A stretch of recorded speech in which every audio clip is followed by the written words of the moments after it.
She trespassed to cut his tree, but karma was waiting in the clouds. Imagine this: a peaceful black homeowner, proud of his backyard and the tall oak tree that's been in his family for generations. But next door lives Karen, the self-proclaimed guardian of the neighborhood, who can't stand that tree or the man who owns it. She trespasses one day, thinking she's doing the world a favor. But just a week later, a storm rolls in. And what happens next leaves her screaming in the rain while everyone else watches in silence.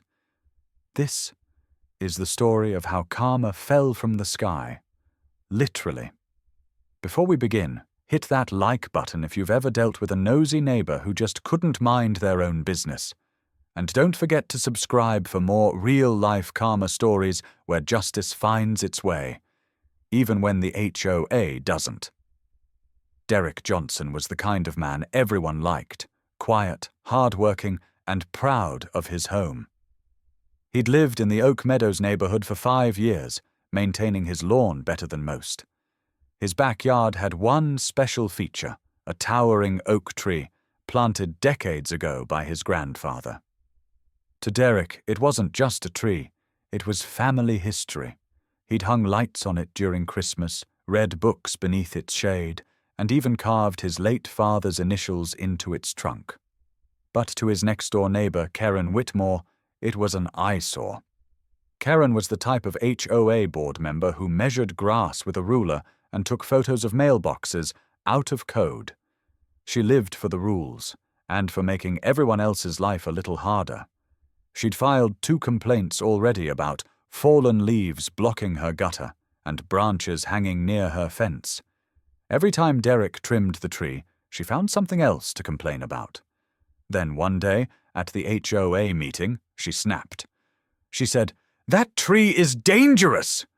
It's too big for this neighborhood. If he won't cut it down, the HOA should fine him." But the HOA president, tired of Karen's drama, dismissed her complaint. So she made it her personal mission to take matters into her own hands. A week later, just after sunset, Derrick heard faint noises outside, a soft buzzing sound like a chainsaw or electric trimmer. He peeked through his curtains and froze. There she was, Karen, standing on a ladder near the fence, wearing garden gloves and holding a pruning saw. She was cutting branches off his tree, on his property. Derrick rushed outside. "Karen, what the hell do you think you're doing?" he shouted. Startled, she wobbled on the ladder, nearly losing her balance. "I'm protecting my property," she snapped. "These branches hang over my fence and they're a danger." The HOA rules clearly say. Derrick cut her off. "You don't make the rules, Karen. And you don't step into my yard without permission. That's trespassing." But she just smirked.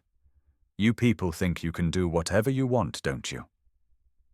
That last line cut deeper than her saw ever could. Derrick clenched his fists but said nothing.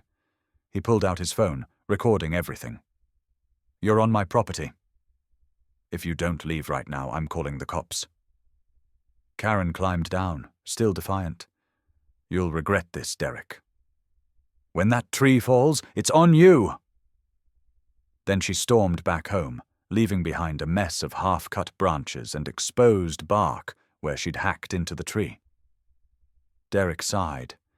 He'd clean up tomorrow. He didn't want trouble, but something in him knew. This wasn't over.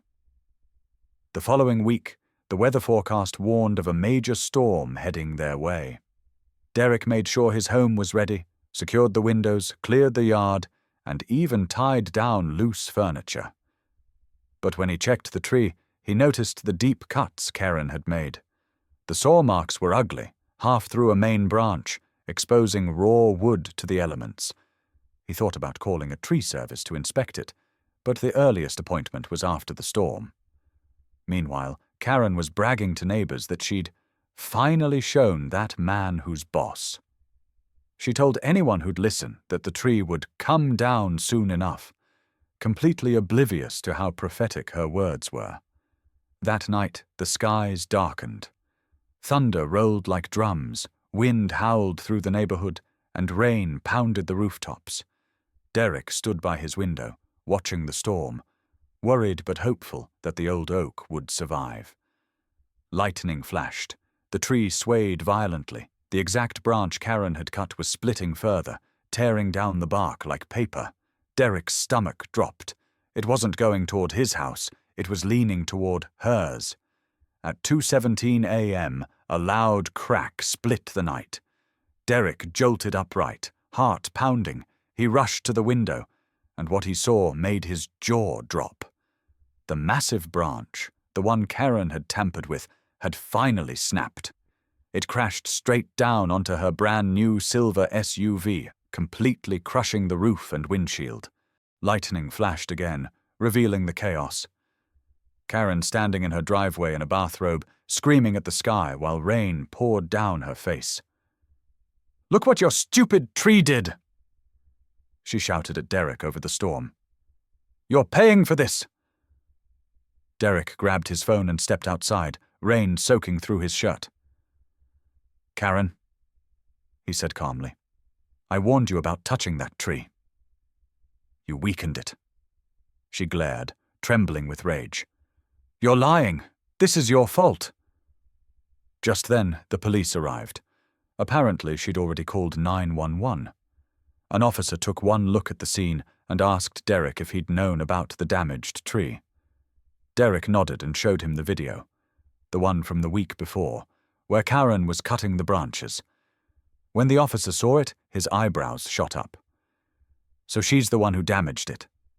"Yes, sir," Derrick said, "without permission."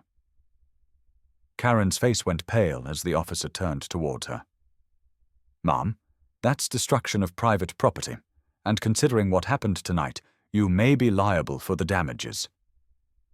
The wind howled again, as if nature itself was laughing.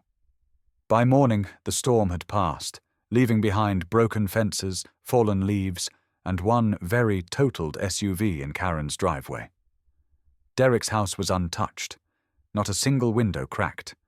His tree still stood tall, a little wounded, but alive.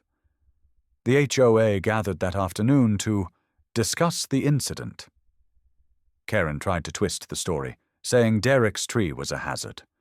But when Derrick played the video in front of everyone, the truth was undeniable. The HOA president sighed deeply. "Karen, you trespassed, damaged private property, and endangered the neighborhood. You're being fined and removed from the board effective immediately." The neighbors, even the ones who once avoided conflict, clapped quietly. They'd all had enough of her power trips. Karen, humiliated, tried to appeal the decision, but her insurance refused to cover the SUV since it was proven her own actions caused the damage. She ended up selling the car for scraps, and stayed out of everyone's business from then on.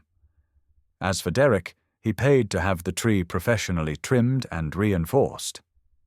Every time he looked at it, he smiled. It stood as a reminder, not just of his family's roots, but of a lesson nature had taught better than anyone else ever could. Karma doesn't miss. Sometimes it just waits for the perfect storm. You see, life has a way of teaching us lessons, not always through words, but through consequences.